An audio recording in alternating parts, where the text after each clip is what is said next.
All right, good morning. Now you've not only come back for after 3 days in a row, but you came back after one of my lectures, so kudos. I know. Thanks for confirming.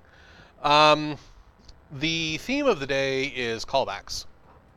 And similar to how objects are a core part of JavaScript, and we talked about yesterday, again, kind of peeling back that curtain to see how they work and how they integrate with everything.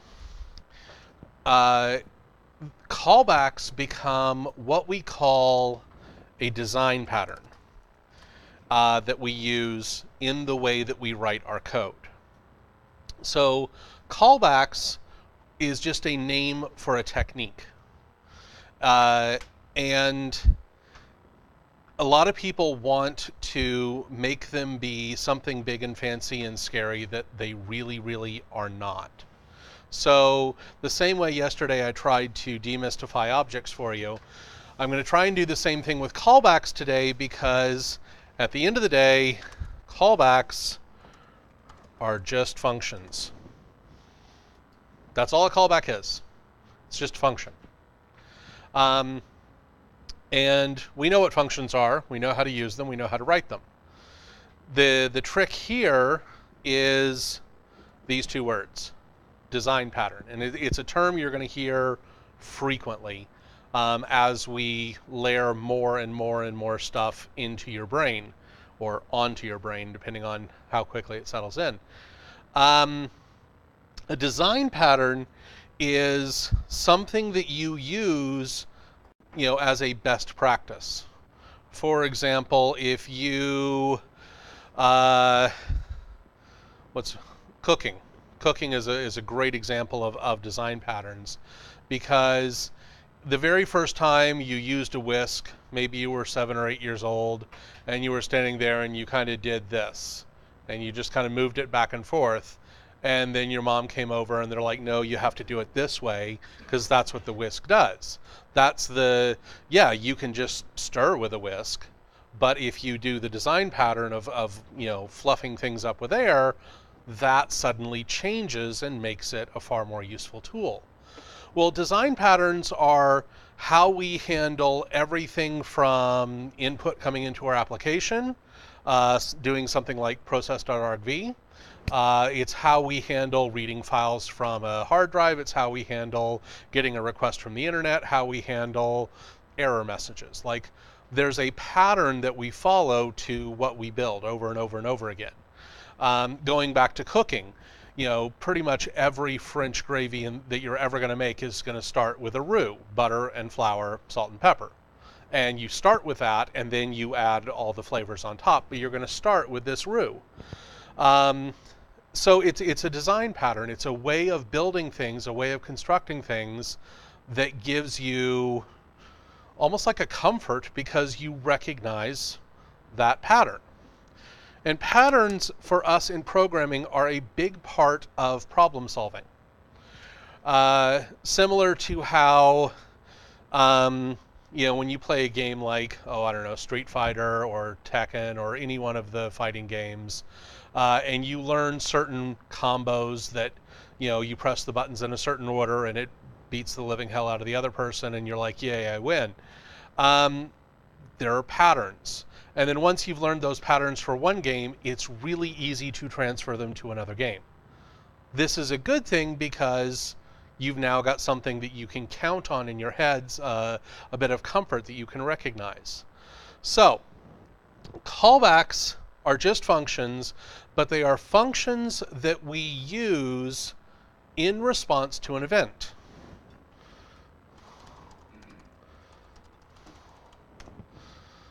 So, what does that look like? In real life, let's say I go downstairs to the street level, walk a couple blocks down to Hastings, lovely neighborhood that it is, and I walk up to crazy guy standing on the street corner, and I punch him square across the mouth. He's going to go berserk and he's going to try and punch me back. In response to that event, that's his response. If I walk up to the same crazy guy, I hand him 20 bucks, he's probably going to try and hug me. Different event, different response. Functions are actions. So it's like a trigger being pulled. When we have an event that occurs, here's the function we can use to respond to that. So if I'm on a web page and I click a button, I can set up a function that is the callback. In response to the event of that button being clicked, do this action.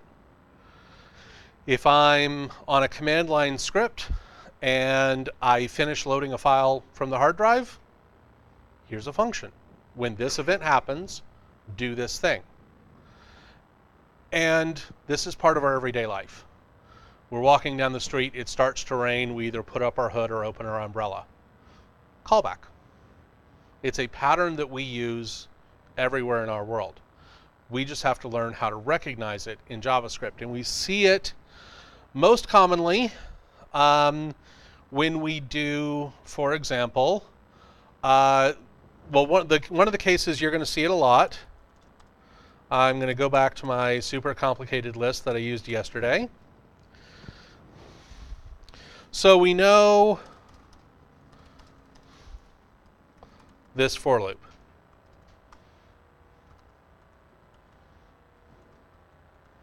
We're comfortable with that. By the way, that's a design pattern.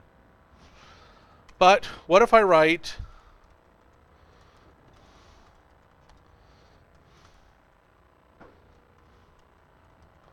it this way? Still kind of comfortable? We've at least seen it before. This function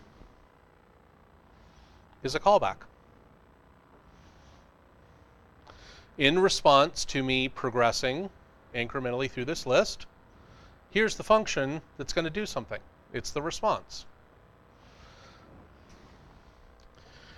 If we look at another classic JavaScript case,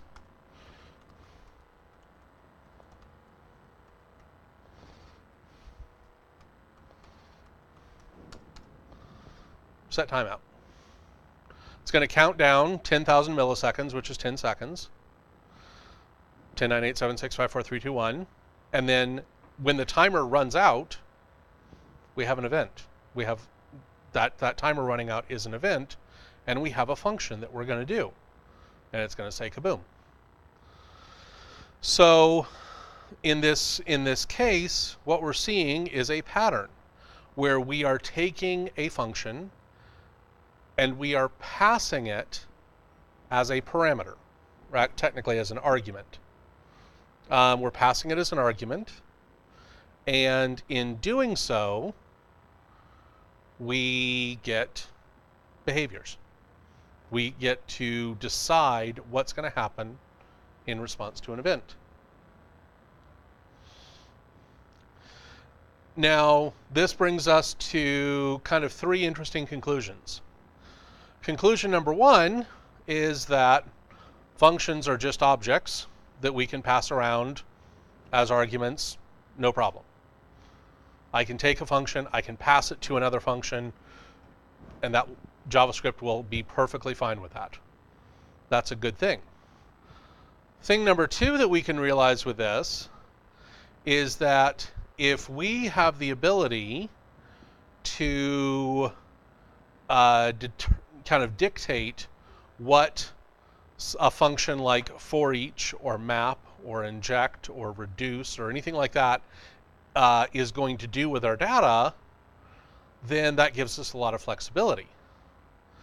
The third thing, which builds on the second thing, is that if we get to dictate what that behavior is, then we can change it if we need to.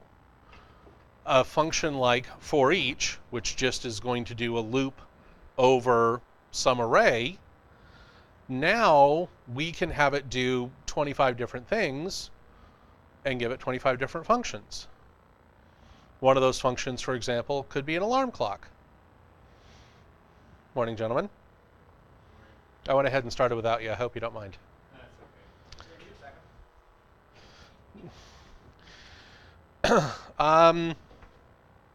So that gives us, that starts to shine some light on how this can be powerful, because if we take this one,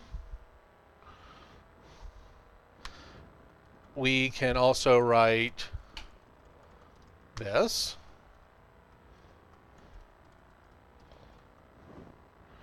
Different function, different outcome. And that works great. That works totally fine. And I can now know that I can loop over, and where I would have written a for loop before, a nice basic for loop, and changed what was inside the block that was going to happen, now I can define that as a function and get the same result from my code. And know that that function is going to be run on every single item in my list. Because what for each is going to do is take each element of list and run my function passing that item in. That's kind of cool. Because if it's going to give me that item, I no longer have to do this piece right here. I no longer have to look up that value from my list. That makes my code cleaner and easier to work with. So we have names for this. This we call imperative coding, the for loop. And imperative coding is where you, as the coder, are telling the computer how to do what you want it to do.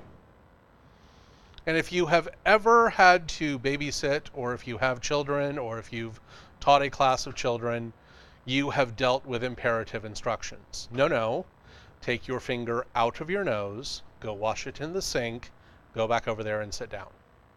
As opposed to, stop doing that, it's gross. So imperative coding is where we have to explicitly give the mechanics of how we want the computer to do what we want it to do. And that's great because, kind of what I talked about yesterday at the end of lecture, that's what we're doing with programming anyway. We are giving the instructions to the computer for how to solve the problem based on the logic that we've solved. So imperative coding makes great sense. But if I can have the same thing happen here, it's a different pattern, and it's called declarative coding. And declarative coding is you, as the coder, telling the computer what you want it to do. And this is where we get into an idea, big fancy ugly jargon term called abstraction. Humans are really good at abstractions. If I tell you to go tweet something, if I said, just go tweet the word purple, I don't have to tell you, please go to your internet connected device of choice. Please access the Twitter application, whether by launching it on your mobile device, by finding the icon and tapping on it, open your browser and type in twitter.com into the address bar. Please provide your credentials into the login and password box. Please click the button to sign in. I don't have to tell you step by step how to do that. You understand the big idea of tweeting the word purple. So if I tell you go tweet the word purple, that's declarative. I'm just declaring what I want you to do. You have already kind of pre-programmed the callback to do that. So declarative coding for us in any language is shifting from giving the actual mechanics of what we want to do to just giving the computer a command. In this case, I'm saying, hey, loop over this list, run this on each piece.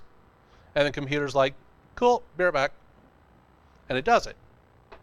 And so while we can write a lot of our array functions manually using a for loop, and I encourage you to do that as a great place to start, over time, just like I said, over time you're going to shift to wrapping your brain around things like objects and this, and just kind of adopting that a bit more. Over time, you're also going to find yourself shifting from imperative to declarative. But this callback pattern is something that is absolutely everywhere in JavaScript. So we start to work on it early in week 1 so that you get comfortable with it, because everything that you will do in JavaScript is based on a pattern of here's some data, here's a callback to run with that data. And so what we're going to do today, now that we've kind of covered the big broad brushstrokes, is we're going to build ourselves a function that uses a callback. So that is not what I wanted.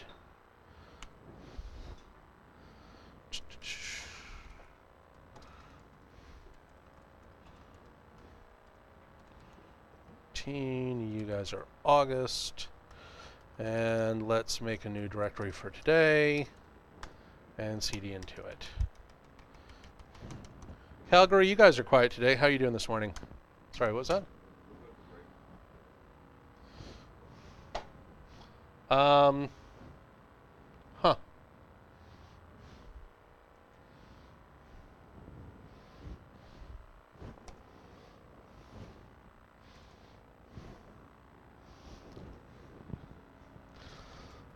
Maybe it'll get better when I start throwing some colored text on there. By the way, week 1, day 1, we talk about things like Sublime and using your tools, and how Sublime and Atom are the ones we support. And there's also really cool editors like VS Code. I code in Vim because I started coding in Vim about 800 million years ago, back when dinosaurs roamed the earth. And that's the tool where I feel most productive. So when I live code in class, you will see me use Vim. Please do not take this as a motivation to use Vim. The learning curve on Vim is vertical. If later on you decide that's a tool you really want to take on and you feel productive using it, awesome, fantastic. Tools should be partnerships, not negotiations. But you will rarely see me use Sublime for actual coding. I'll use it for note-taking because it's a text editor and it's pretty good at that. For coding, I think I'd rather chew off my hand.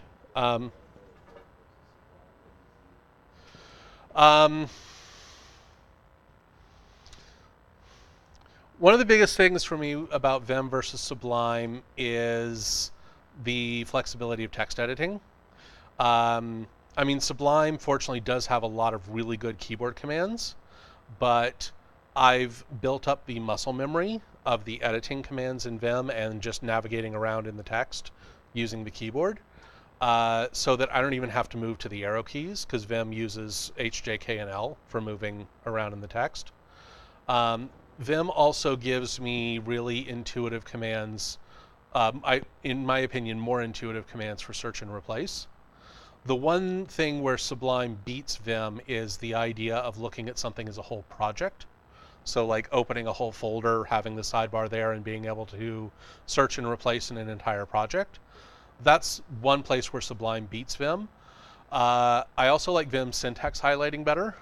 And Vim's smart indenting is way smarter than Sublime's. But mostly for me, it's just navigating around inside the code itself, and not having to wait for a windowed application to catch up to my typing speed.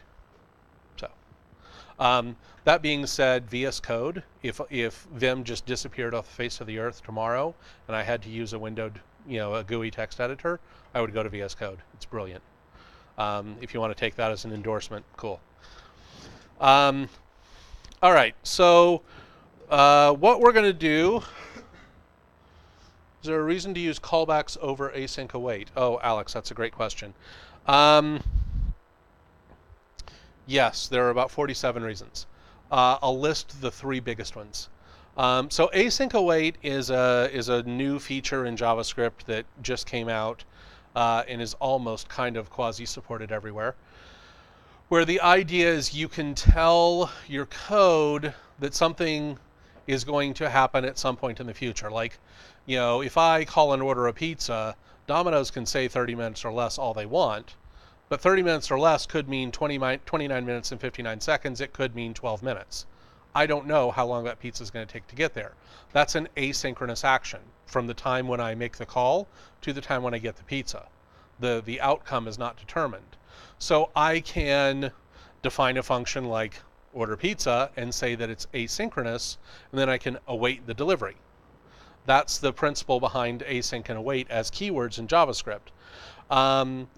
Callbacks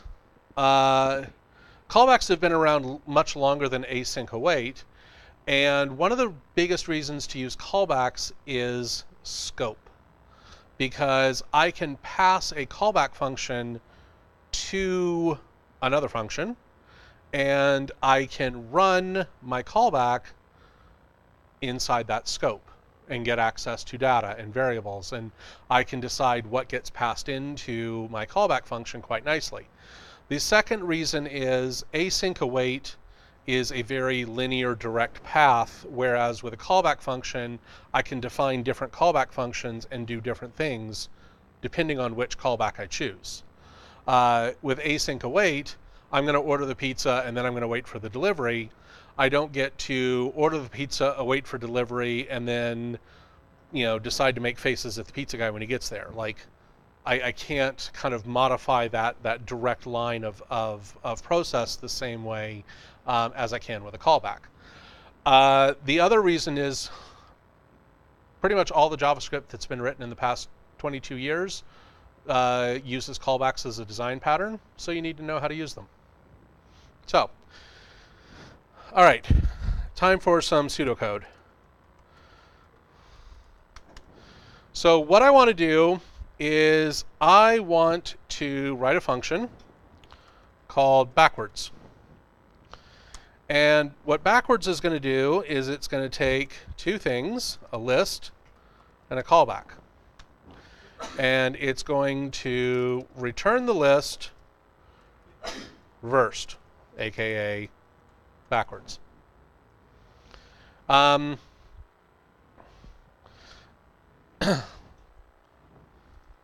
Or whatever I decide to tell the callback to do. To start with, the outcome that we're going to go for is to get it reversed, and then we'll look at doing other things with it with other callbacks. But this is our basic idea. So to start with, I need a list of something. Could be numbers, could be words, could be objects, could be a list of arrays. I need a list. Okay, so that's the first thing I'm going to need. And then, given the list, I will do the following to reverse it. So, how do you as a human solve the problem of having a set of things and reversing their order?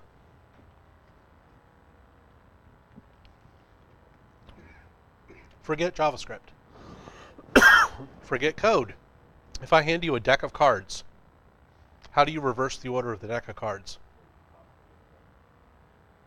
Start at the top and put it on the bottom? Okay. All right, so I can take the first element of the list and make it the last element of, actually,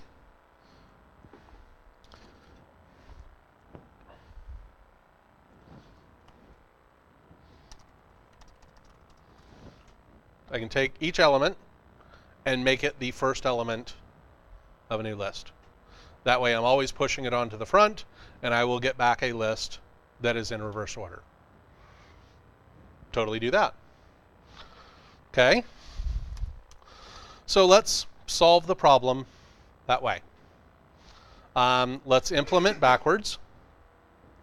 and we'll take in a list, and we're going to write a callback function that we will use inside of backwards to do what we want to do.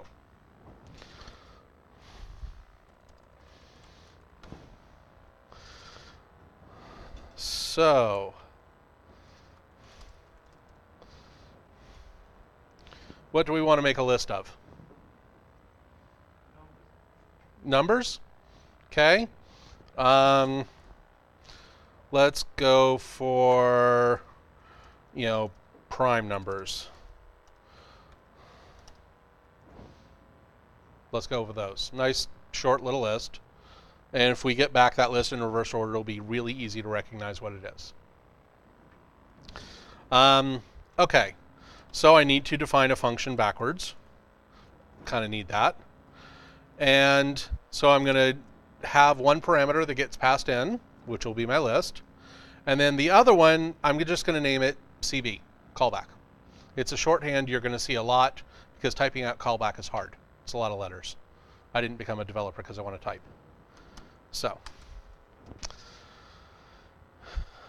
So now what I need to do is I need to think about the mechanics here. I have this defined, and I know that what I'm going to do is I'm going to call backwards, and I'm going to pass my list, and then there's going to be a function that's going to go with it. I know that's how I'm going to call this. But now I need to decide what this function is going to do. So let's go back to our pseudocode. I can take each element of the new list, or each element of the list, and make it the first element of a new list. So that tells me two things right off the bat. New list means I need another array. I need a new list. Okay, let's make one. Fortunately, they're free. Okay, I have a new list. Cool. And when I take each element of the list, so anytime I see words like each or every or for each, I know I'm going to be looping. So let's write a loop.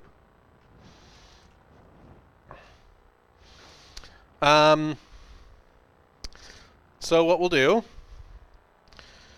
is we'll start with a basic loop.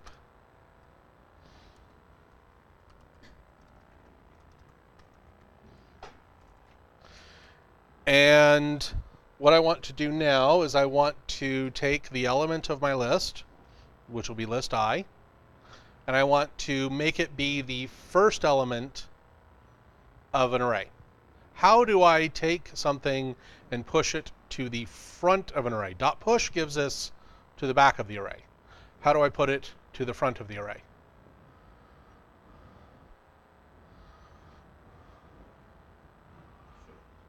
Shift. Okay. Well, when in doubt, we can always test. We can go to the REPL. So if I do list shift 0, I get back 1. What was that? Right. And if I look at list, it's gone. That shift doesn't help me. Aha, extra points. Mandy, right? Cool.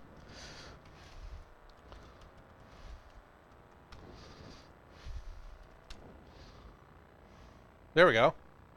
So list shift, interestingly, returns the element that it shifted off of the front, because pop takes it off the back. Shift gives us the element back. Unshift gives us back the new length of the array. So it gave us back 3, and it allowed us to put it on the front. So now we have a method we can use. Awesome. So what I'm going to do is new list, unshift, list I.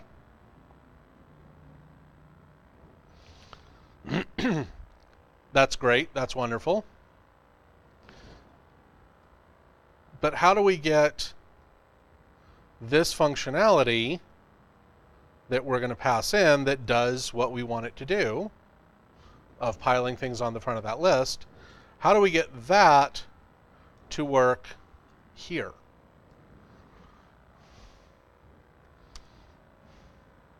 Two things we have to do.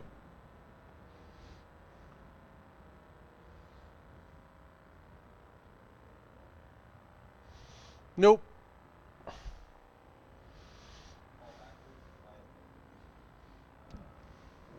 Well, we're doing that on line 7. We're calling backwards. We're supplying it the list and the callback function.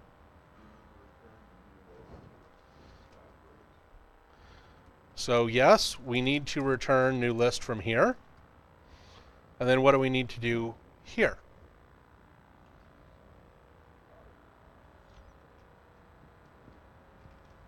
We don't need a variable. Common misconception. Well, we not call the new list. We need to call the callback function. We're inside of backwards.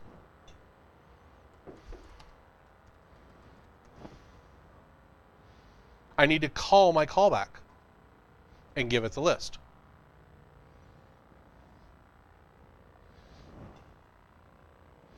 And in order for that to work, my callback has to also get the list. So let's trace this through so that we're sure that we know what it's going to do, or so that we think we know what it's going to do. We want to predict first before we run the code. So I've got a list that I've defined, 1, 3, 5, 7, 11, and 13. I've defined a function called backwards, which is going to take a list and a function. CB is going to be a function. And what I'm going to do is inside of backwards, I'm going to run that callback function and give it the list as an argument.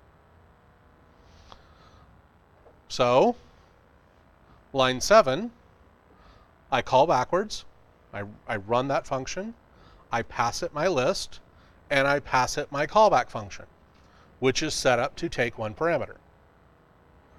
Inside that function,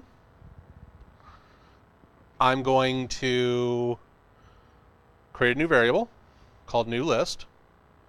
I'm going to loop through the list I was given, and I'm going to unshift each element of that list onto the front of new list.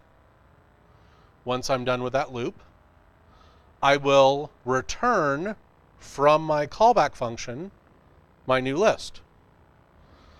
So this return is going to bring us back from here. And then whatever this returns, I'm going to return from backwards. Now, right now, we have no way of knowing if it's going to work. So let's fix that. Now we need a variable. We're going to call backwards. Whatever backwards gives us back, we're going to put into results. And we will console.log results. Let's see if it works. Yesterday, my first attempt at coding went down in burning flames, so let's hope today works better. That looks pretty good. So it looks like we solved the problem, which is good. That was not what I wanted to do.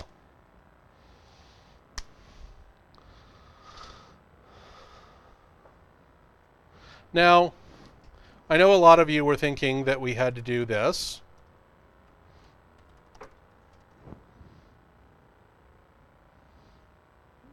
But there's no need. This is just creating a variable for no reason.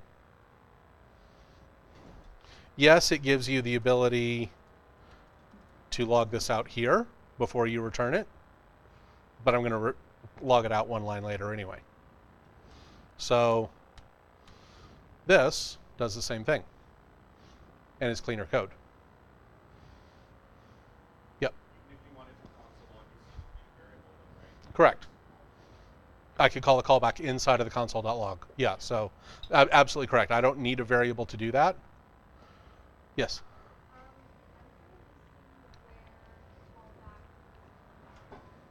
callback is defined.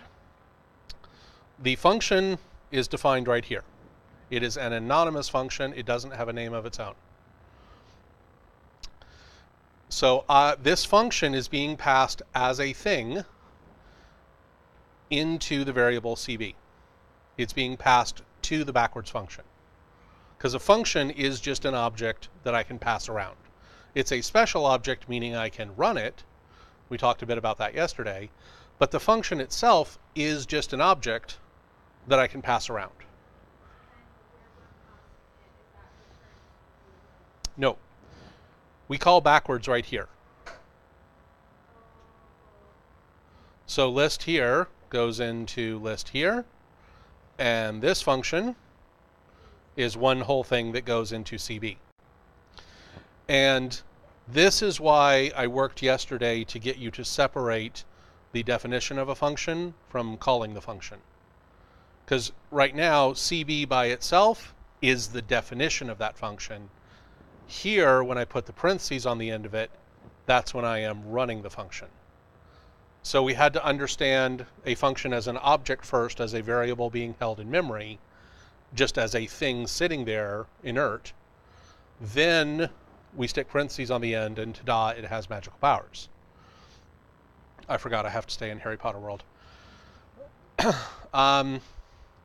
So yeah, CB here refers to this entire function. Now that we have this pattern where we can pass a function to backwards, let's do this. We're going to comment that part out.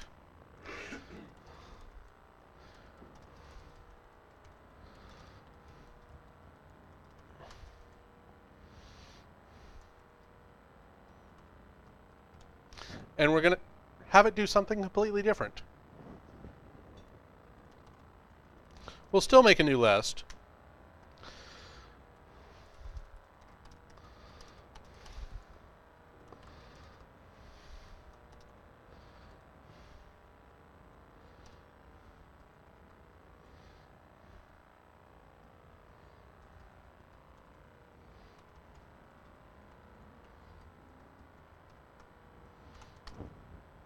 Almost identical. Yeah. Fair reason you say I equals I plus not I plus.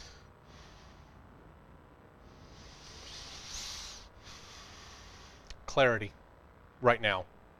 If I was writing this in production, I would do plus equals. To be really clear as to what's happening, I did it. I wrote it this way. That was purely instinct, and thank you for questioning that. Yeah, it's so that you're really clear as to what's happening right now. Calgary, for your benefit, it was why did I not write this as I plus equals 2? In production, I would. And now that I look at it, there's that part of me that's just like, needs to be different. So if anything, thanks for triggering my OCD. By the way, when I say that, I actually have OCD. I'm not white girl OCDing that. My PSL is still at Starbucks. Yeah, so now the pattern is identical. I'm doing the exact same thing. I'm passing the same list to the same function. But now I'm passing a slightly different callback function. And that slightly different callback function is going to produce a different result, even though I'm still calling backwards. And I'm still calling backwards on the same list. So let's look at what happens there. Probably. Thank you, you're my spell check. I totally meant to do that. Yep, 100%. And now it does exactly what we expected it to do. So we got back basically every second item from the list that we passed in. And just for completeness' sake,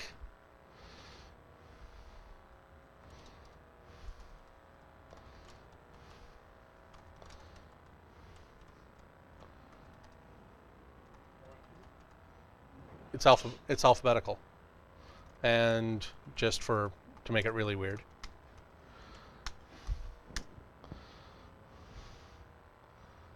So this now works. So now I have a pattern I can follow where I can define a function backwards, and I can pass it any list I want and any callback function I want and change the behavior. And this pattern you're going to find over and over and over again in so many things that you will do in JavaScript. So let that soak into your brain for 10 minutes. Go take a break, get a glass of water, coffee, bang your head against a wall, whatever you need to do. And in 10 minutes when you come back, we're going to do about 25 more examples of that.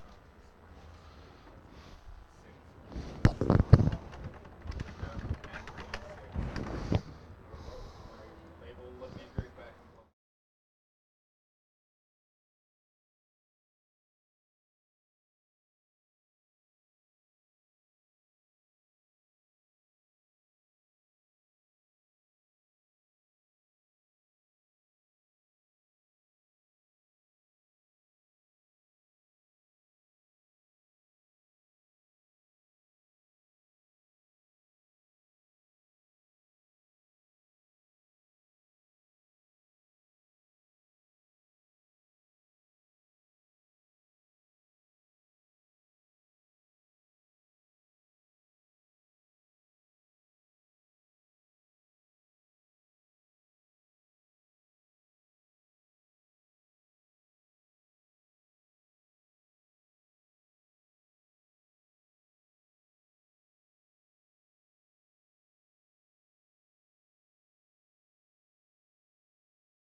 because otherwise you will develop the coder's hunch. Okay, so when last we spoke, your brains had melted over backwards. So let's walk through this one more time, and then we're going to move on to another example. So we have a list of numbers. Could be a list of words, could be a list of objects, whatever it happens to be. In this case, we started off with a list of numbers. We defined a function backwards that takes two parameters, a list and a callback function, which we're calling CB. And what we're doing in backwards is we are returning the result of calling the callback function on the list we pass in. So the first one we did was we called backwards, we passed the list, and we defined a function that would take the list in. We created a new variable called newList and gave it an empty array. We looped through the list and we unshifted, meaning we pushed each element of the list to the front of newList.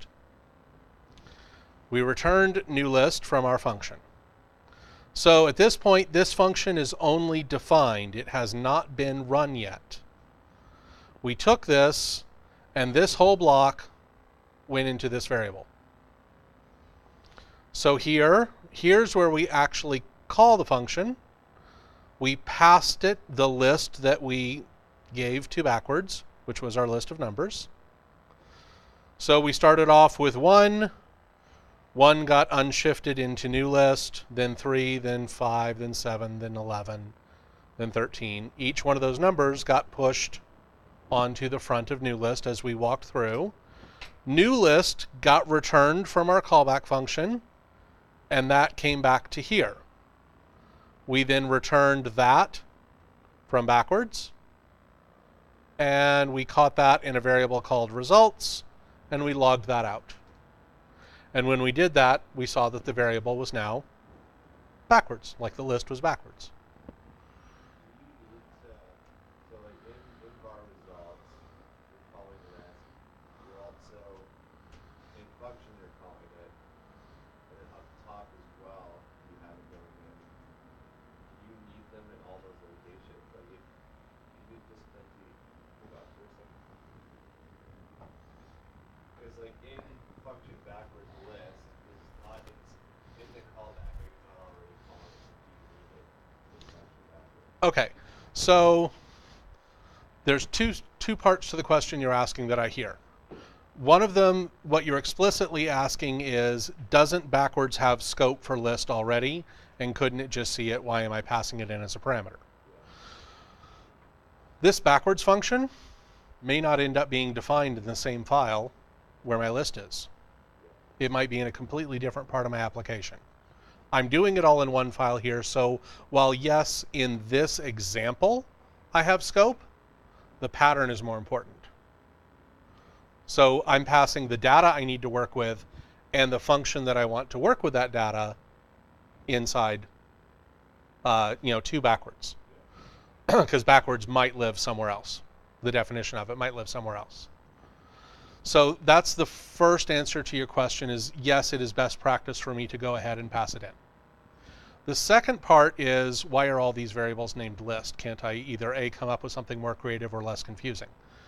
I'm actually doing that on purpose for two reasons. One, I know that that's the list following all the way through. But the other reason is so that you have to go through the mental exercise of making sure that you know which list has scope where. So this list is kind of global to this whole script.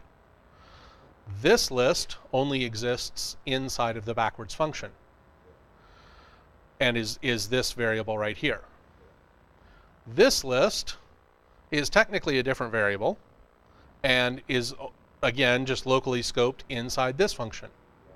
And we're accessing it. Well, that was awesome. Let's undo that. Accessing it here and here.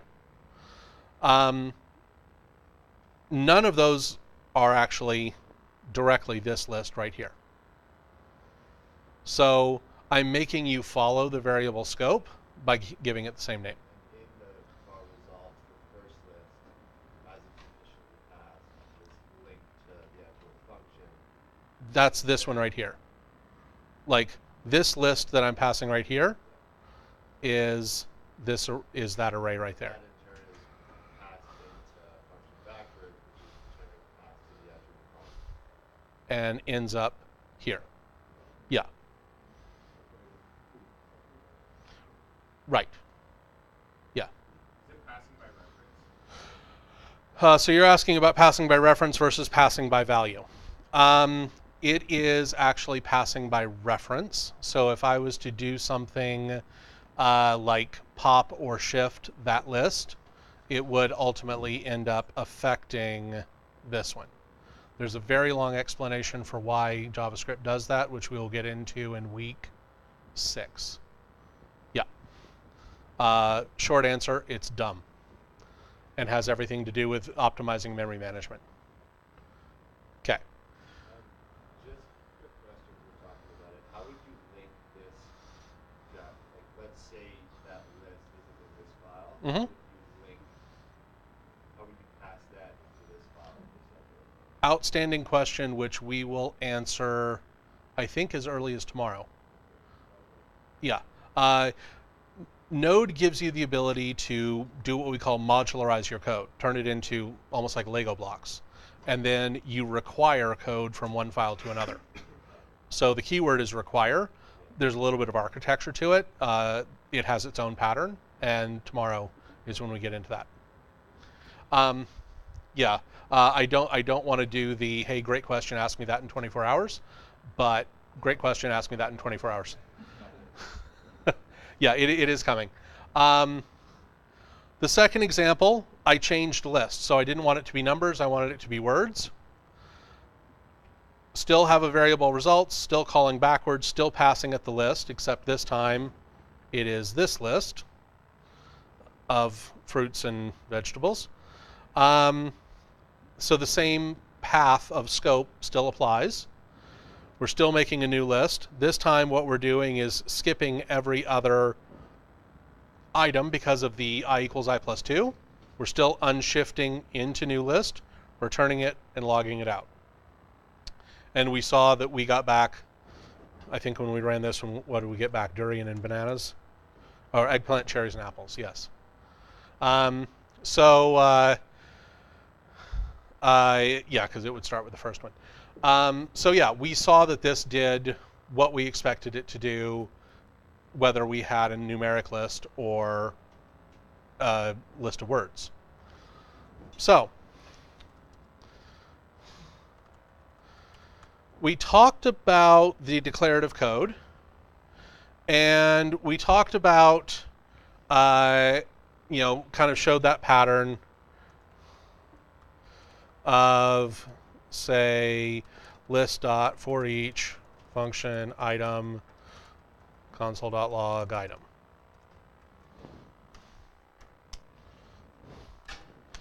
And what that's going to do is it's going to do a for loop on the list and take each item in the list, pass it to a function. What that function does, right now we've defined it as console.logging that out.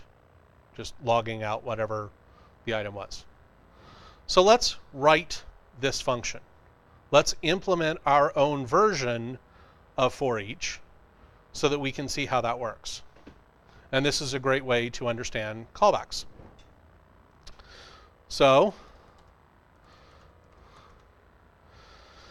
my forEach, in order for us to get this to work, because like this is a property on array objects, and we're not going to add properties to the built-in array object.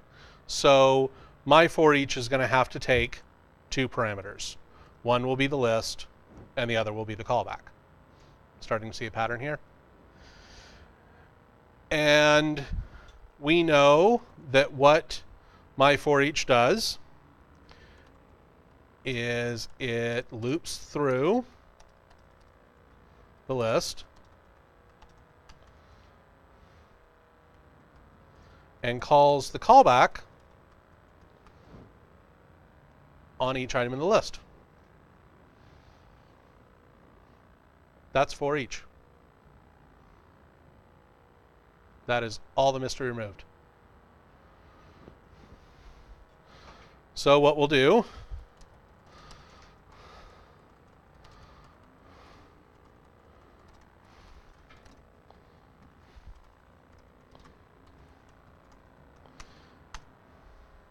we will call actual for each.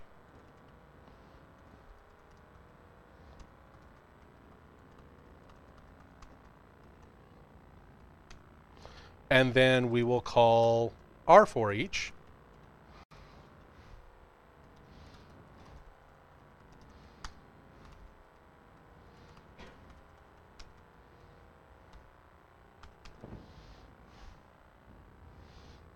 Exact same function is being called as the callback in both cases.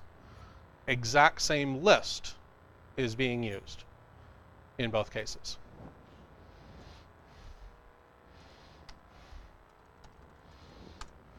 And exact same results in both cases. So let's go one step further. If I go and I look up for each JavaScript MDN, always add MDN so that you get the proper documentation. Please don't go to W3 Schools. Why not?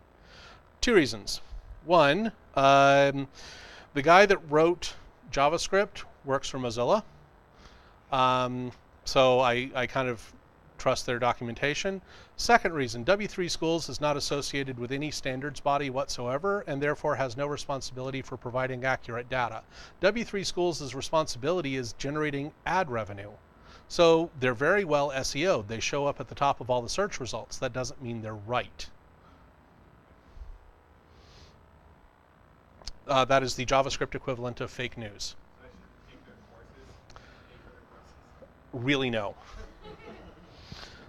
If you have money that you would like to throw away, my desk is right there. Okay. That being said, you've already given a lot of your money, so we'll call it even. So if we look at the documentation for each, this basically does exactly what we just saw. But the full documentation for what for each does shows us a little bit more. It shows us that the callback can actually take three values. The current, whatever the item is from the array, the index, and the full array. So let's look at our code and decide, can we do that? Because the thing is, we may not access all that data, but can we pass all that data to our callback function? So if I'm looking at my for each, that's the current value. That's the value I'm working with in my loop. So, awesome. Do I have access to what index it is in the array? Yes. Where is that? Correct. Do I have access to the full list? Yep. List. Now we have a full implementation of for each. So that's great. That's awesome. So that means now that if I wanted to, I could change my definition and I could actually say like person number is, and I could use that index in there. And then now we'll see two different sets of output. And of course, now we have the standard code problem that if I was to show this to a human being, they'd be like, what do you mean person number 0? And we typically call this off by 1 because computers start counting at 0. The two hardest things in programming, naming things, caching things, and off by 1 errors. And I promise that'll get funny around lunchtime. So we can fix that. Yep. That fixes that. And we want to use proper style because that's what ESLint will call an infix. So we want to make it look nice. And then there we go. So now we have access to that index. Now we can do something with it. Regular for each would give us access to that if we wanted. And we could do the same thing.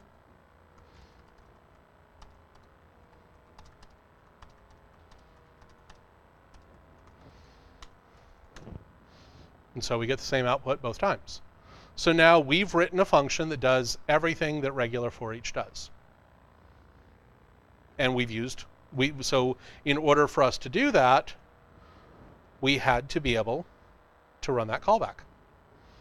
So we had to be able to pass a function as an object and then use it inside.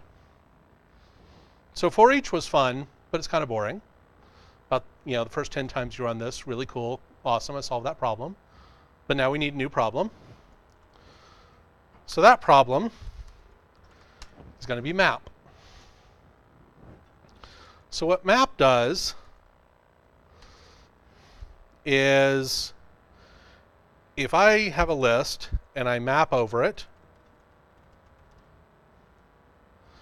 then it's going to give me a new array back where each element of the array is the return value of the callback function. So we'll see that happen with the real one first. Let's do, just as an example,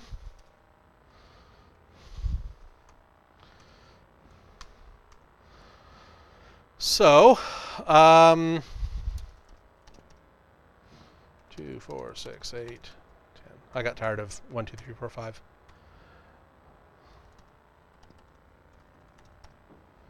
So I'll do list.map function item return item plus 1. Console.log new list. So if I run this, I get 3, 5, 7, 9, 11, which is 2, 4, 6, 8, 10 with 1 added to each one. So map gives me a brand new array back. It does not change the original array.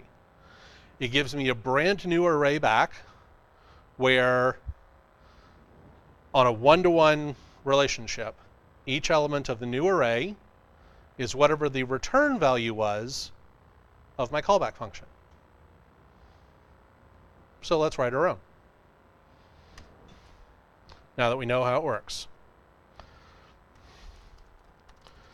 So my map, list, callback. Notice a pattern here.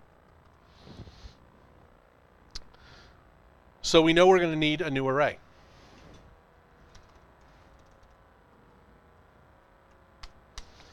We know that we're going to have to loop over our list. And now what we need to figure out is how do we get the result of our callback function into the new array. I'll give you a hint. We referenced this method earlier but didn't use it.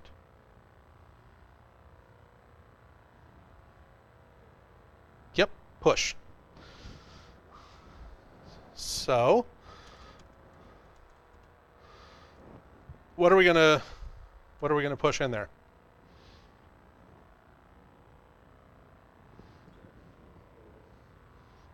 Nope. We don't want the index, because then we're just going to get 0, 1, 2, 3, 4.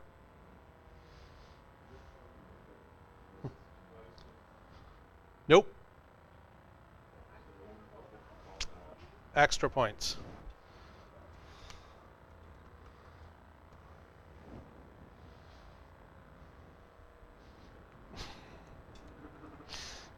And then we need to return the new list from our map. And now let's see if it works. We're going to call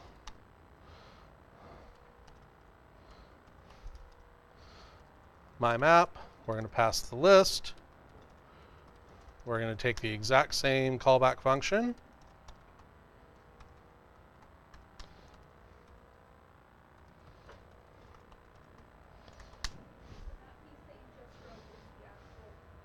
Yes.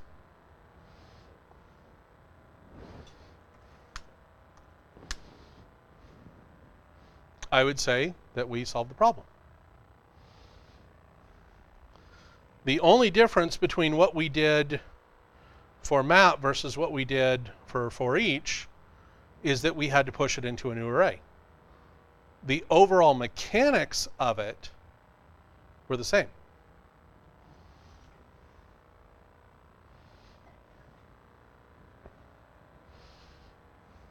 Okay. Anybody's brain melty at this point? Like soft and squishy is okay, but melty is you're melty? Al dente, okay. Yeah. I'm good with that. Soft boiled, yeah, all right. You're like the egg in a ramen. Yeah, okay. All right. If we just focus on the built-in map to start with, this function right here is what we are passing to map to determine what is going to be returned.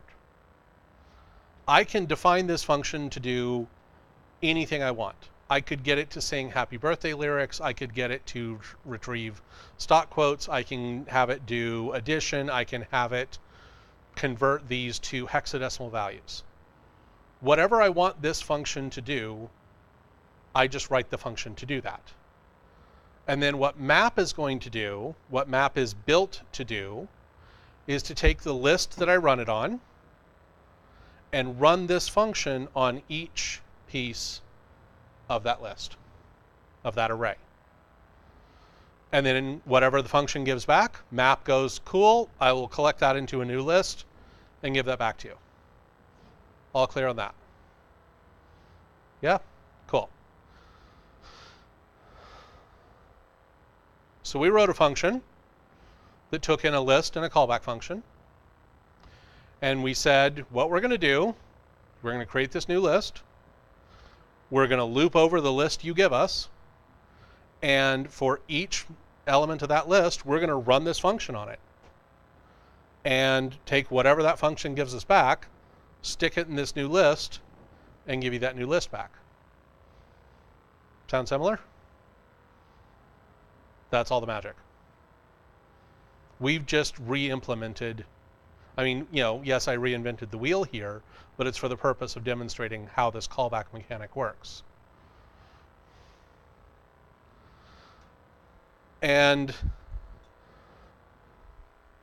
if I really wanted to replicate, it follows the exact same pattern as for each does, where the callback can get the index and the full list.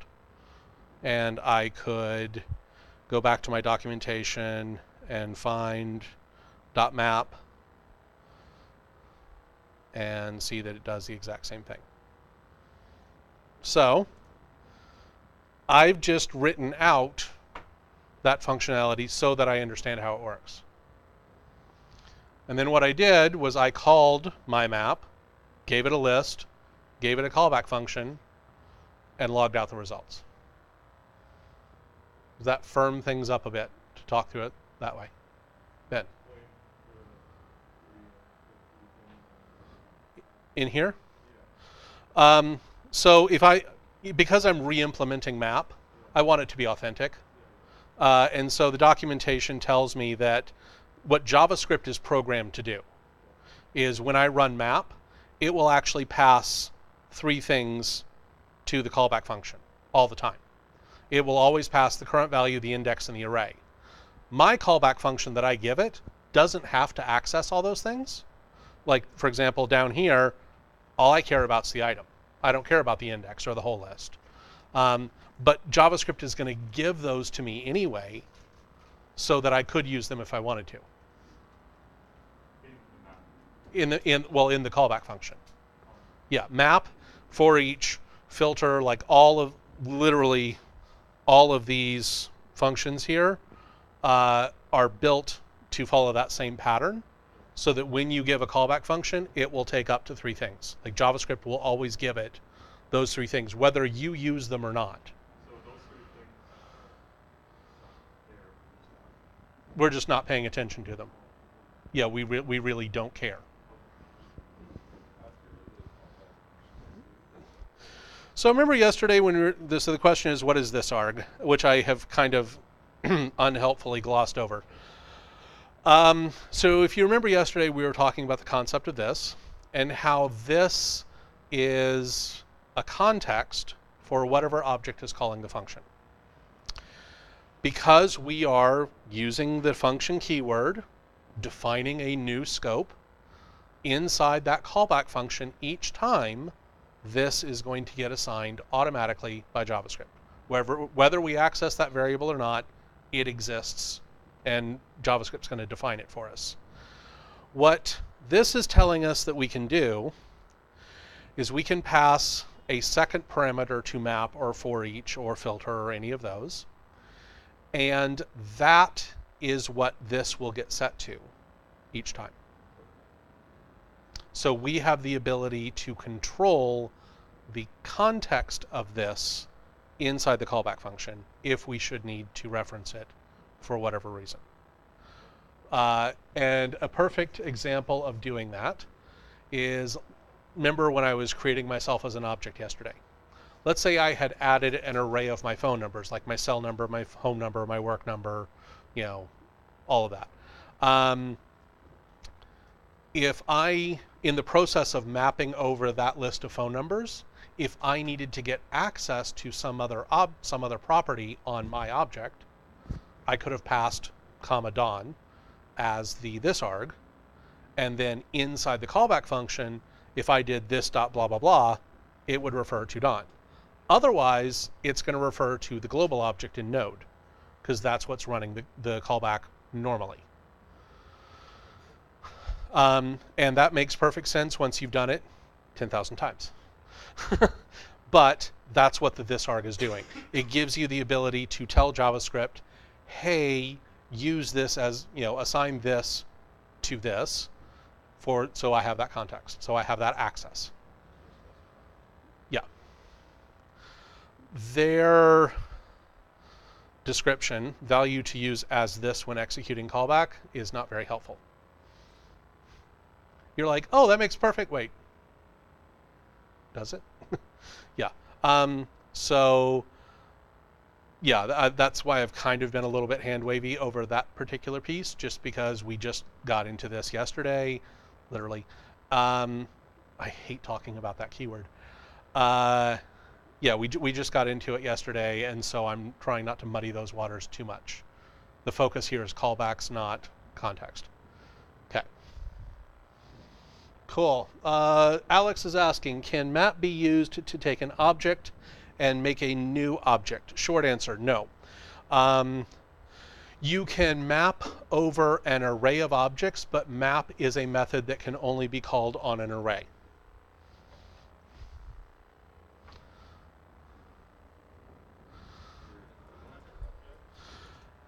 No. The question is there an equivalent for objects?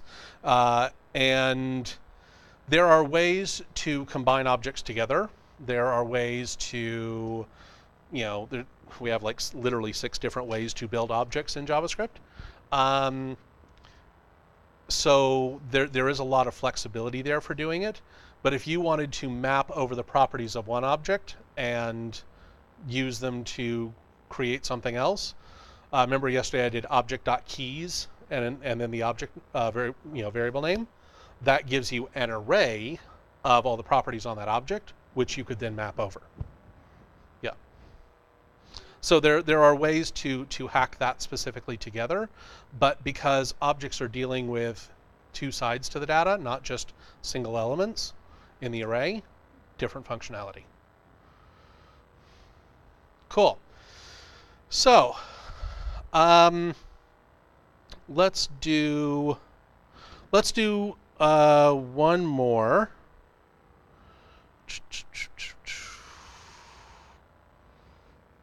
Yeah, let's do join. Well, no, join doesn't really take a callback. Hold on. I want to do one that takes a callback, but I also have a challenge for you guys. Yeah, most of these don't take callbacks. Okay, we're going to do find, and we'll do that one as the last example. So, what find does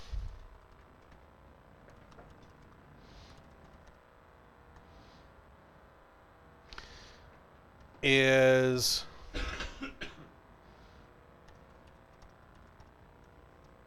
let's say, oh gosh, why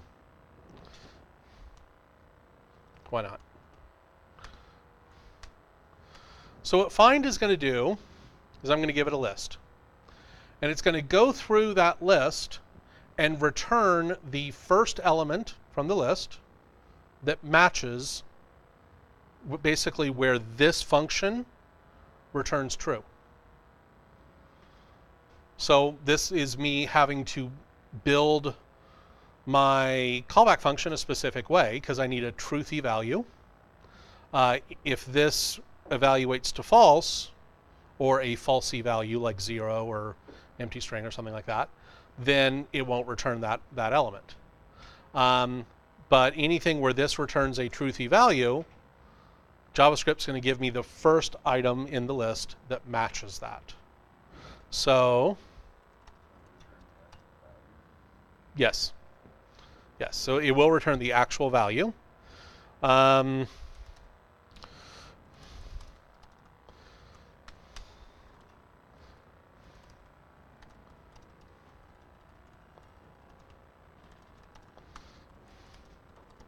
Let's look for, I don't know, somebody pick one.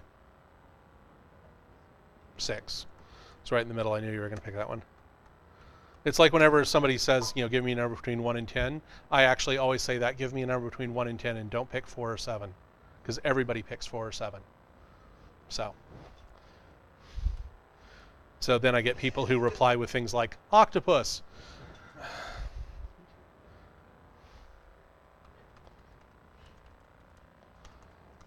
So let's run this and see what it does. I get back 6. Awesome, it found 6.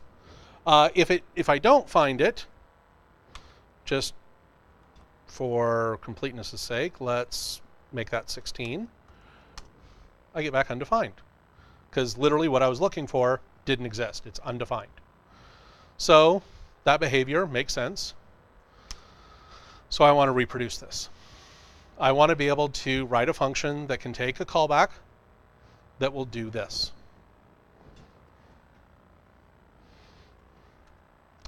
So, function myFind list callback.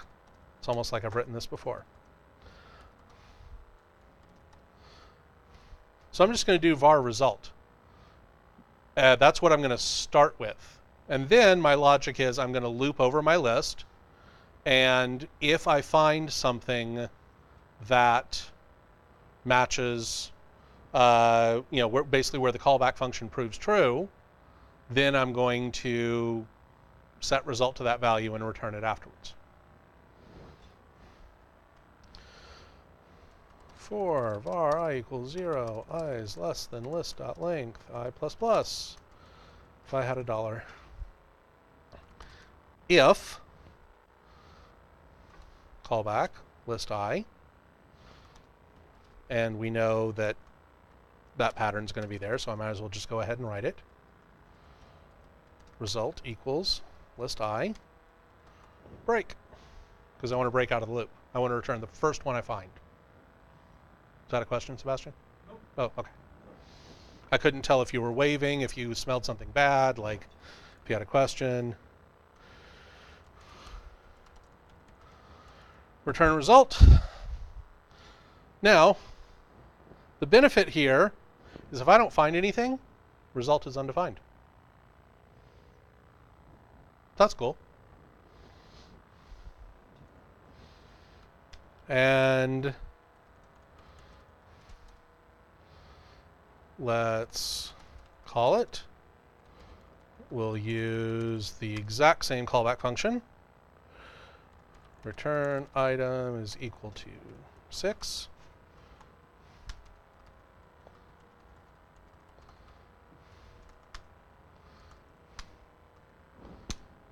Undefined, 6, because we changed the first one to 16. Yeah.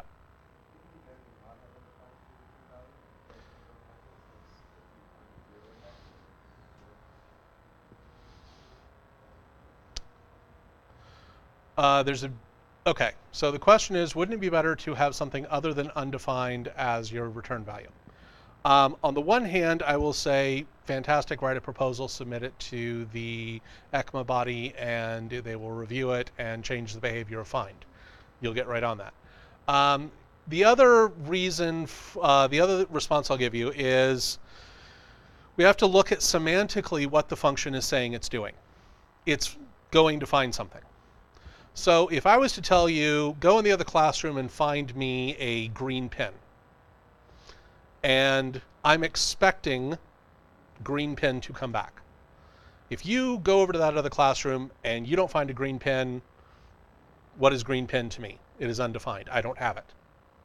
So semantically speaking, if I am expecting to find something, and find is going to return whatever was found, if it's not found, that's undefined. So that is our, in JavaScript, that is our paradigm for a variable that doesn't have a value. So find is supposed to return a value to me. If it can't find the value, I get back undefined. Triple equals 0 is going to return true. Yeah, if I'm trying to find 0, right. Yeah, if I did if 0, that's a different situation.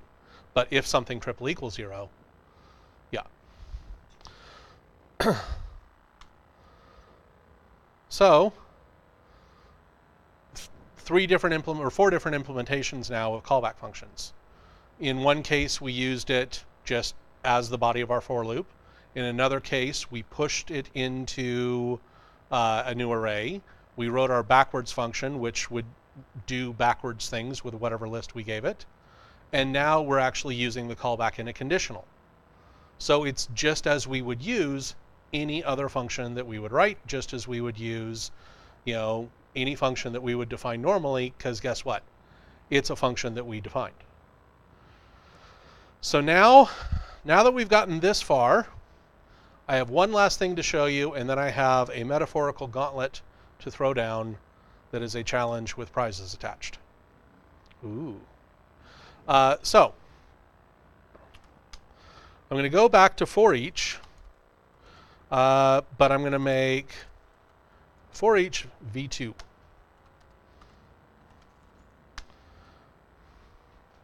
So I'm going to go ahead and get rid of the default implementation so that we're just looking at the one that we created. We're now pretty comfortable with seeing this pattern where a function is being passed as an argument. The definition of a function is being passed as an argument to another function. So here's what I want to do.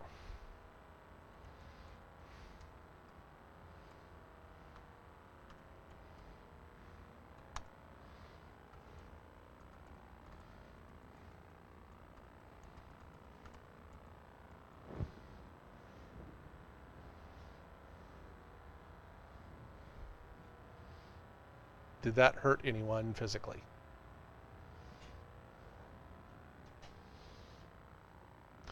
I've now just taken my callback function and defined it as its own function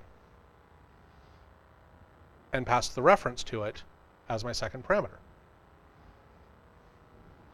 And this works fine. Because now what I'm basically saying is this is a variable that holds a list. This is a variable that holds a function.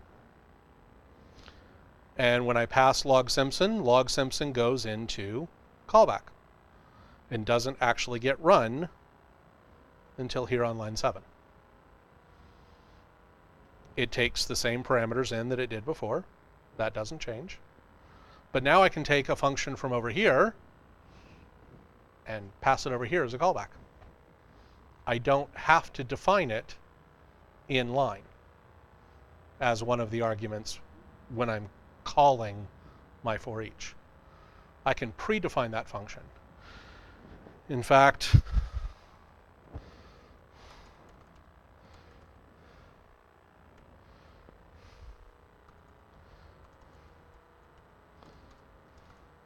I don't even need the index for that one.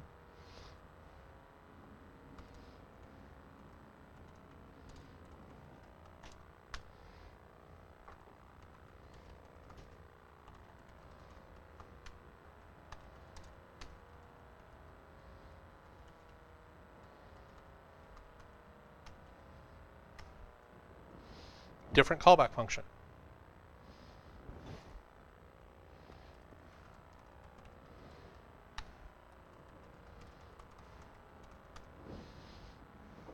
And now,